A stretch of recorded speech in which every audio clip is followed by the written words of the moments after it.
ഹിമാചലിലെ മണ്ടിയിൽ നിന്ന് ചാണ്ടിഗഡിലേക്ക് പോണ വഴിയിൽ ഒരു ധാബയിൽ കയറി. അപ്പോൾ ഇതെന്താണെന്ന് വെച്ചാൽ കൊട്ടാരമൊന്നുമല്ല, ഇത് അവിടുത്തെ ടോയ്ലറ്റാണ്. സംഭവം എന്ന് പറഞ്ഞാൽ സംഭവം തന്നെ കേട്ടോ. ഇപ്പോൾ വേറെ സാധനം കാണിച്ചേ, ഞെട്ടണ്ട. ഇതിപ്പോൾ ബാത്റൂമല്ലേ, ബാത്റൂം ഇങ്ങനെ കയറി വൃത്തിയുള്ള ബാത്റൂമാണ് കേട്ടോ. ഓട്ടോമാറ്റിക്കായിട്ട് ലൈറ്റ് കത്തി. ബാത്റൂം വാതിൽ ഇത് അടച്ചാൽ ഓട്ടോമാറ്റിക്കായിട്ട് ലൈറ്റ് കത്തും. അത് ബാത്റൂമിൽ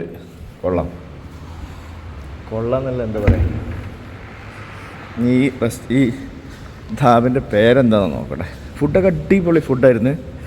പിന്നെ വലിയൊരു പ്രൈസും ഇല്ല, ഒരു മയത്തിലുള്ള പ്രൈസേ ഉള്ളൂ. ഇതിൻ്റെ ആൽപൈൻ എന്നാണ് പേര്. ആൽപൈൻ ധാബ. നമ്മളിപ്പോൾ പഞ്ചാബിലെ ആൽപൈൻ ധാബയിലുള്ളത്. രാജീവ് എങ്ങനെയുണ്ടായിരുന്നു ഫുഡ്? പിന്നെ താലി ഒരു രക്ഷയില്ല. താലി എന്താ കഴിച്ചത്? താലി പഞ്ചാബ് ഞാൻ താലി കഴിച്ചത്. അടുത്ത ലസ്സിയും ഒരു രക്ഷയില്ല. ഒറിജിനൽ ലസ്സി ബട്ടർ ചിക്കനാണ് ഞങ്ങൾ കഴിച്ചത്. ഒരു ലെവൽ സാധനം. അതുപോലെ താലി ആണെങ്കിൽ താലിയുടെ സ്പെഷ്യൽ നമ്മുടെ സ്പെഷ്യൽ ഗുലാബ് ജാം അതിന് കൂടെ തരുന്നുണ്ട്. അതേപോലെ ബട്ടർ നാന്, നമുക്ക് പനീർ, അതുപോലെ ദാലൊക്കെ ഒറിജിനൽ താൽ ആണല്ലേ. എങ്ങനെ ഫുഡ് പ്രൈസും കുഴപ്പമില്ല, ചീപ്പാണ്. ഇത്രയും കഴിച്ചതിന് പിന്നെ 240 ആണ് നമ്മുടെ ഈ സ്പെഷ്യൽ താലിക്ക് വില വരുന്നുള്ളൂ. 240, ലസ്സിക്ക് 140.